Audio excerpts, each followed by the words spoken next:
O Evangelho segundo Lucas. No primeiro vídeo, exploramos o relato que Lucas pintou de João Batista e Jesus como o cumprimento da história de Israel e das promessas de Deus contadas nas Escrituras do Antigo Testamento.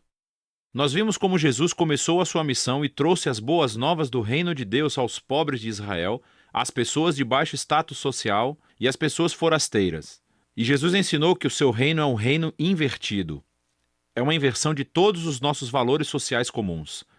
Essa sessão culminou com Lucas nos mostrando como Jesus era um novo Moisés, que estava prestes a trazer um novo êxodo através da sua morte em Jerusalém.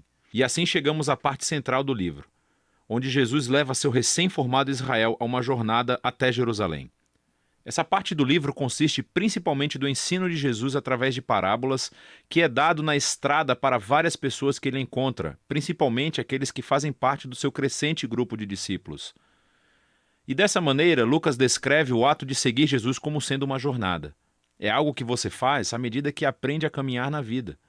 Então, primeiro, Jesus convida os seus discípulos para fazer parte da sua missão, enviando um grupo para ir antes dele, anunciando o reino de Deus.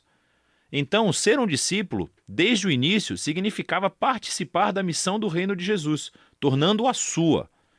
E quando os discípulos de Jesus retornam, ele começa a ensiná-los sobre a oração, sobre confiar na providência de Deus. E, na verdade, são nesses capítulos de Lucas que Jesus fala mais sobre dinheiro, posses materiais e generosidade do que em qualquer outro lugar dos seus ensinamentos. Se seguir Jesus é verdadeiramente uma jornada de vida, deve produzir em nós essa mentalidade minimalista, criando uma liberdade de posses materiais e permitindo uma generosidade radical. Outro tema importante nesses capítulos é a missão contínua de Jesus aos pobres. Então, enquanto viaja, ele continua formando seu novo Israel e encontra todas essas pessoas que estão doentes ou cegas. Ele se encontra com samaritanos, que são inimigos do povo judeu, e notoriamente Zaqueu, um homem que é judeu, mas que lidera a cobrança de impostos para os romanos.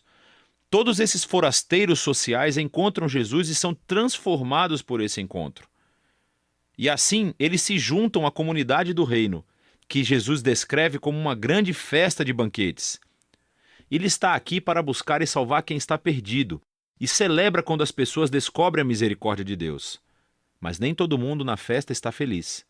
Lucas inclui várias histórias de Jesus em banquetes com os líderes de Israel. E todos estes se transformam em debates quentes, nos quais Jesus confronta o orgulho e a hipocrisia dos líderes. E assim, esse contraste de banquetes é demonstrado de uma forma memorável na parábola de Jesus sobre o filho pródigo. Assim, um pai teve 2 filhos e um deles, sendo tolo, fugiu e desperdiçou sua herança. Mas ele acaba por voltar, arrependido. E seu pai o perdoa e faz uma grande festa para celebrar o seu filho que estava perdido, mas foi achado.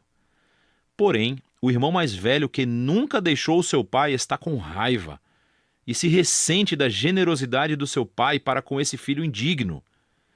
Nessa parábola famosa, Jesus explica toda a missão do seu reino para esses líderes. As suas festas representam a alegria de Deus em receber todo tipo de pessoa na sua família. O único requisito para entrar é humildade e arrependimento. E isso destaca a tragédia que existe entre os líderes de Israel, que rejeitam Jesus e sua comunidade do reino invertido. E isso aumenta a resistência que eles já tinham a Jesus. E, finalmente, ele chega a Jerusalém para a Páscoa. Quando se aproxima da cidade, ele começa a chorar. Os seus discípulos o saúdam como rei messiânico, mas os líderes de Israel o estão rejeitando. E ele sabe que a rejeição ao seu reino de paz colocará Israel em um caminho de resistência e rebelião contra o Império Romano. E isso trará a queda da cidade. E é essa destruição de Jerusalém que Jesus simbolicamente encena quando ele entra tempestivamente no templo e acaba com os vendedores de animais. Ele interrompe o sistema de sacrifícios. Ele diz que este local de culto se tornou um covil de rebeldes e será destruído. Agora, esse ato, naturalmente, gera toda uma série de debates entre Jesus e os líderes de Israel, todos levando à predição de Jesus de que os exércitos romanos um dia cercarão a cidade. Irá destruí-la, assim como o templo, e no espaço de uma geração. Com isso, Jesus se retira com seus discípulos para celebrar a refeição da Páscoa. É a refeição simbólica anual sobre a libertação de Israel da escravidão através da morte do Cordeiro. E assim, Jesus transforma o pão e o vinho da refeição em novos símbolos sobre esse novo êxodo. O seu corpo ferido e o seu sangue derramado trará libertação para o Israel renovado de Jesus. Depois da refeição, Jesus é preso e examinado perante os líderes judeus e depois levado a julgamento como alguém que afirma ser rei. E Lucas enfatiza a inocência de Jesus. Pilatos, o governador romano, afirma que Jesus é inocente 3 vezes antes de ceder. Mesmo Herodes, o governador da Galileia, não encontra nada para acusar Jesus. Mas os líderes finalmente obrigam Pilatos a crucificá-lo, e ele assim o faz. Mas mesmo em sua morte dolorosa, Jesus incorpora o amor e a misericórdia de Deus que ele tanto ensinou. Ele oferece o perdão de Deus aos soldados quando eles o crucificam. E quando um dos criminosos executados ao lado de Jesus percebe quem ele realmente é, ele diz: "Lembre-se de mim quando entrar no seu reino." E as últimas palavras de Jesus são uma oferta de esperança para um criminoso humilhado. Hoje você estará comigo no paraíso. E assim, com esse último ato de generosidade e bondade, Jesus morre. Seu corpo é colocado em um túmulo. E no primeiro dia da semana, alguns dos discípulos de Jesus vêm ao túmulo e o encontram vazio. E há 2 figuras angelicais dizendo que Jesus está vivo, que ele ressuscitou dos mortos. E eles vão embora surpreendidos. É bem aqui que Lucas conta uma de suas mais belas histórias.